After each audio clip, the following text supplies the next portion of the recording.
ឥឡូវមកភ្លក់ជាមួយនឹងខ្ញុំបងប្អូនចានេះតំណងមែនតើចានេះខ្ញុំចាប់ដៃបងប្អូនចា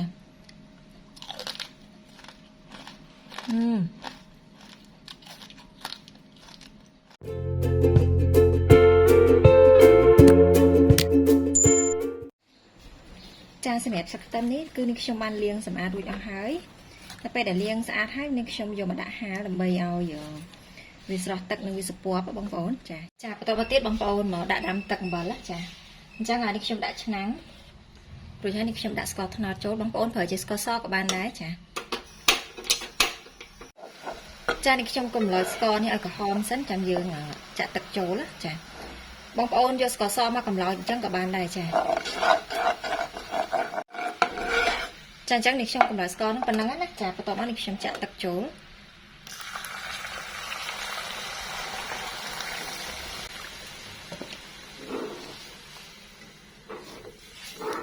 សម្រាប់ទឹកបងប្អូនដាក់ធ្វើមិនឲ្យលិចខ្ទឹមចាឲ្យលិចសាច់ខ្ទឹមចាបន្តមកទៀតនេះខ្ញុំដាក់អំបិលនេះខ្ញុំដាក់មួយស្លាបព្រាបាយជាងចាយើងដាក់ដាំឲ្យពុះមកចាអញ្ចឹងទឹកពុះហើយបងប្អូនចាបន្តមកនេះខ្ញុំបិទភ្លើងទុកឲ្យត្រជាក់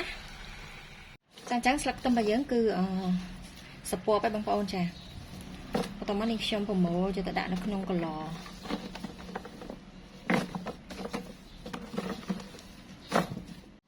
ចាសម្រាប់កន្លនេះខ្ញុំដាក់កន្លជ័របងប្អូនចាដោយសារទឹកដែលយើងធ្វើជ្រក់ហ្នឹងគឺយើងទុកឲ្យត្រជាក់ហើយមិនយើងចាក់បើសិនជាយើងចាក់ទាំងក្តៅបងប្អូនប្រើជាកន្លថ្មចាអញ្ចឹងនេះខ្ញុំធ្គួញវាអញ្ចឹងមកដើម្បីកុំឲ្យវាញ៉ៃញ៉ៃចា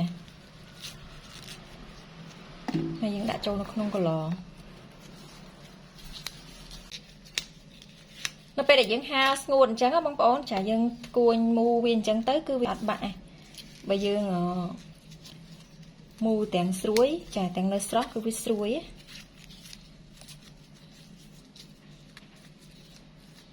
យើងមូអញ្ចឹងវាអត់ញ៉ៃញ៉ៃចាបន្ទាប់ពីយើងដាក់ស្លឹកខ្ទឹមអស់ហើយម្ទេសបងប្អូនចូលចិត្តដាក់បើអត់ចូលចិត្តមិនដាក់ក៏បានដែរហើយបើចង់បន្ថែមជាខ្ទឹមសទៀតក៏បានដែរចានេះទឹកជ្រក់របស់យើងគឺត្រជាក់បងប្អូនចាទឹកអំបិលអានេះខ្ញុំដាំហ្នឹងឥឡូវយើងចាក់ចូល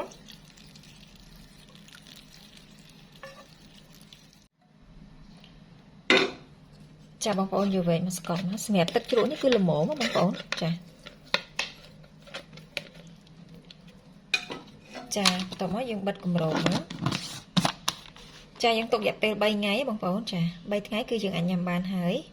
ចាអញ្ចឹងចាំ3ថ្ងៃក្រោយចាំនេះខ្ញុំបន្តវីដេអូទៀតចាសួស្តីបងប្អូនចានេះ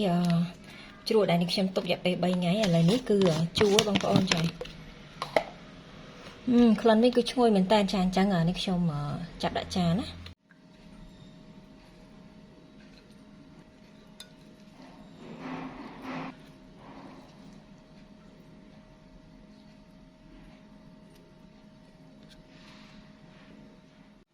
ចាអញ្ចឹងនេះខ្ញុំចាប់ដាក់ចានរួចហើយចាឥឡូវមកភ្លក់ជាមួយនឹងខ្ញុំបងប្អូនចានេះតំណងមែនតើចានេះខ្ញុំចាប់ដៃបងប្អូនចា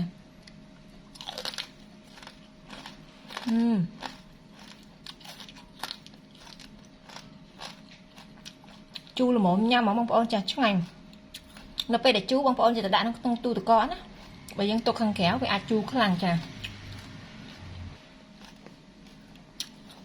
ឆ្ងាញ់ណាស់បងប្អូនចា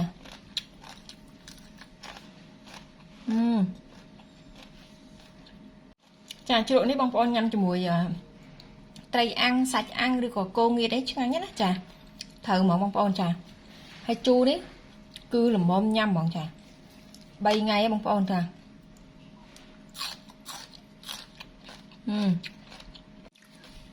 ចាអញ្ចឹងសម្រាប់វីដេអូគឺមានតែប៉ុណ្្នឹងទេចាអរគុណជំរាបលាបាយបាយ